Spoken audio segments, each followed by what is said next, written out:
الشيطان الرجيم.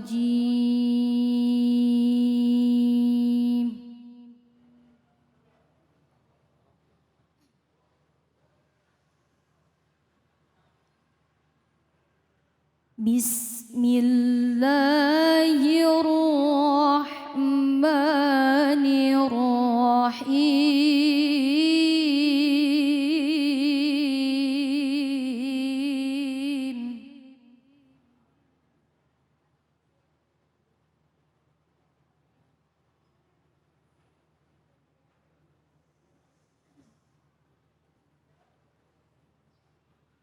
وإن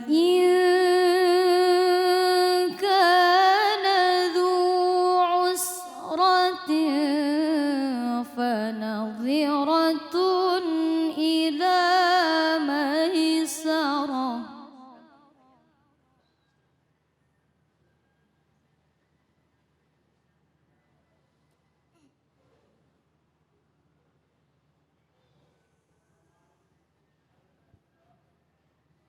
وأن تصدقوا خير لكم إن كنتم تعلمون.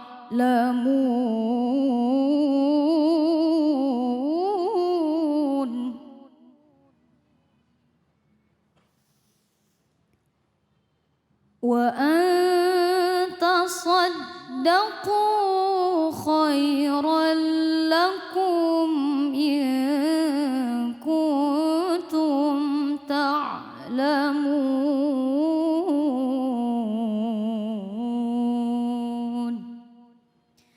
صدق الله العظيم. Dengan menyebut nama Allah yang Maha Pengasih lagi Maha Penyayang. Dan jika orang yang berhutang itu dalam kesulitan, maka berilah tenggang waktu sampai dia memperoleh kelapangan. Dan jika kamu menyedekahkan, itu lebih baik bagimu jika kamu mengetahuinya. Maha benar Allah dengan segala firman-Nya. Yang tadi dibacakan adalah surah Al-Baqarah ayat 280 yang tadi dibacakan dengan merdu sekali oleh Ustazah Nova, dan tentunya semoga ayat tadi benar-benar bisa kita fahami, dan untuk bisa memaknai ayat ini dengan tepat kita simak kajian tafsirnya bersama dengan guru kita Kiai Mazkur. Silakan Kiai. Assalamualaikum warahmatullahi wabarakatuh. Bismillahirrahmanirrahim. Alhamdulillahilladzi hadana bihidayati dinil qawim wa anzalnal qur'anal azim wa arsala ilaina rasulun karim. Allahumma salli wa sallim wa barik ala sayyidina Muhammad wa ala alihi wa ashabihi wa man tabi'ahum bi ihsanin ila yaumiddin. Amma ba'du, Mas David yang sangat kita cintai, para bapak ibu jamaah Masjid Al-Manar yang berbahagia, dan semoga semuanya senantiasa dirahmati oleh Allah Subhanahu wa Ta'ala, dan segenap pemirsa iNews TV yang semoga senantiasa dilindungi oleh Allah Subhanahu wa Ta'ala. Amin ya rabbal alamin. Pada kesempatan ini kita akan mengkaji surah Al-Baqarah ayat 280. Saya akan membacakan tafsir dari Abul Fida Ibnu Katsir, yakni di kitab tafsir Ibnu Katsir, ketika beliau mengomentari atau menafsirkan wa in kana dzu usratin fanadhiratun ila maisarah wa an tasaddaqu khairul lakum in kuntum ta'lamun. Beliau menafsirkan ya'muru ta'ala bis-sabri 'alal mu'siril ladzi la yajidu wafa'an. Allah memerintahkan kepada kita agar bersabar ketika kita menghadapi orang yang dalam kesulitan membayar hutang. yang tidak bisa membayar sesuai dengan apa yang dijanjikan karena memang kesulitan. Wa in kana dzu usratin fanadhiratun ila maisarah. Jika yang punya utang itu punya kesulitan, tak mampu untuk bayar, maka sikap terpuji yang diajarkan Allah kepada kita, fanadhiratun ila maisarah.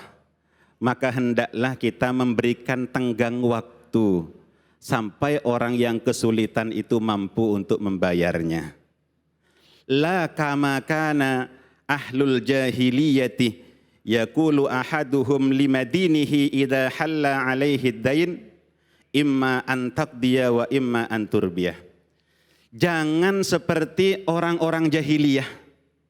Yang orang jahiliyah itu kalau dia berkata kepada orang yang punya hutang, idza halla alaihi dainu, kalau utangnya sudah jatuh tempo, orang jahiliyah itu berkata imma an taqdiyah wa imma an turbiyah. Pilihanmu cuma dua, bayar utangmu atau enggak usah bayar tapi bayar bunga dulu. Ini kebiasaannya orang jahiliyah. Boleh enggak bayar utang tapi bayar bunganya dulu deh. Inilah praktek riba yang diharamkan di dalam Islam. Kenapa? Karena dari tradisi ini, orang yang punya utang yang dalam kesulitan, dia tak bisa bayar karena memang tak punya kemampuan. Ketika masih dibebani bunga, itu artinya yang miskin semakin menderita. Dan yang punya utang ini jelas orang kaya, mengambil keuntungan dari hutang yang diberikan. Makanya Allah mengajarkan kepada kita umat Islam, orang-orang yang beriman jangan seperti itu. Bagaimana kalau kita menghadapi orang yang tidak mampu bayar, beri tenggang waktu sampai dia mampu bayar. Wa antasaddaqu khairul lakum. Malah kalau kita mengikhlaskan sebagian atau seluruhnya, khairul lakum, itu lebih baik untuk kamu semuanya, in kuntum ta'lamun. Kalau kamu ngerti bagaimana rahasia membebaskan pahala yang sangat besar, membebaskan utangnya orang. Allah, apa sih bebasnya, apa sih pahala dan keberkahannya membebaskan hutang itu, Kiai? Nah, di dalam tafsir ini, beliau melanjutkan dengan mengutip sebuah hadis dari baginda Nabi Muhammad sallallahu alaihi wasallam. Ada sahabat bertanya kepada Rasulullah, "Sami'tuka ya Rasulullah taqulu," aku mendengar dari engkau ya Rasul pernah bersabda, "Man awwara mu'siran falahu bi kulli yaumin mithluhu sadaqah." Barang siapa yang menunda pembayaran utangnya orang yang tak mampu bayar, falahu bikulli yaumin mithluhu sadaqah. Maka bagi dia yang ngutangi, setiap harinya sama dengan bersedekah sebesar uang yang diutangkan. Setiap harinya sama dengan bersedekah seperti uang yang diutangkan. Enak apa tidak, Bu? Kalau panjenengan ngutangin orang 10 juta, selama orang itu belum bayar, maka tiap hari sama dengan kita bersedekah 10 juta. Allah. Kemudian sahabat itu bertanya lagi, "Tsumma sami'tu kataqulu, man anzara mu'siran falahu bikulli yaumin mithlahu sadaqatun." Barang siapa yang menunda pembayaran utangnya orang yang tak mampu bayar, falahu, maka baginya bikulli yaumin mithlahu sadaqatun.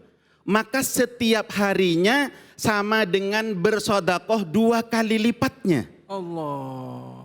Kalau kita ngutangin orang 10 juta, orang itu belum bayar, sama dengan kita bersedekah 20 juta setiap hari. Allah. Kalau dia yang ngutang janji sebulan, tinggal kita ngalikan bagaimana istimewanya orang ngasih utangan itu. Kemudian sahabat ini bingung. Ada satu hadis panjenengan jelaskan, katanya akan sama dengan sodakoh 1 kali uang yang diutangkan. Tapi sewaktu-waktu panjenengan pernah dawuh, pernah bersabda 2 kali lipatnya uang yang diutangkan. Gimana sih yang benar ya Rasul? Kemudian Rasulullah menjawab, qala lahu li kulli yaumin mithluhu sadaqatun qabla ayyahillad dainuh. Dia seperti bersodakoh sama seperti uang yang dihutangkan kalau belum jatuh tempo. Kalau belum jatuh tempo, pahalanya sama dengan bersodakoh 1 kali setiap hari. Fa idza halad dainu fa anzarahu falahu bikulli yaumin mithlahu sadaqatun. Kalau sudah jatuh tempo, nah ini kan tantangannya beda, Bu. Kalau belum jatuh tempo biasanya kita nerima, ya sudahlah. Tapi kalau sudah jatuh tempo dia nggak bayar kan rada kesel ya Bu ya. Nah kalau kita nih nggak marah, kita nggak jengkel dan kita terus memberikan penundaan pembayaran itu, maka kata baginda Nabi dia sama dengan bersodakoh 2 kali lipatnya setiap harinya. Nah ini kalau punya uang diutangi orang, kira-kira panjenengan ingin cepat-cepat dibayar apa dibiarkan aja dulu? Cepet-cepet dibayar. Ya ini karakter kita. Jadi kadang-kadang kita ini kalau ditanya kepengen pahala apa tidak? Pengen. Mau. Tapi ketika diberi keterangan seperti ini, ya kita nerima. Tapi kenyataannya kadang-kadang ya kepengen segera dibayar. Dan kadang-kadang kita mangkel. Jadi ketika utang tidak dibayar. Tetapi wahai saudaraku sekalian, kaum muslimin muslimat pemirsa iNews TV yang dimuliakan oleh Allah. Ini tentu hadis, ini ayat yang ditujukan kepada orang yang ngutangi. Ini ayat, ini hadis jangan dipakai oleh orang yang punya utang.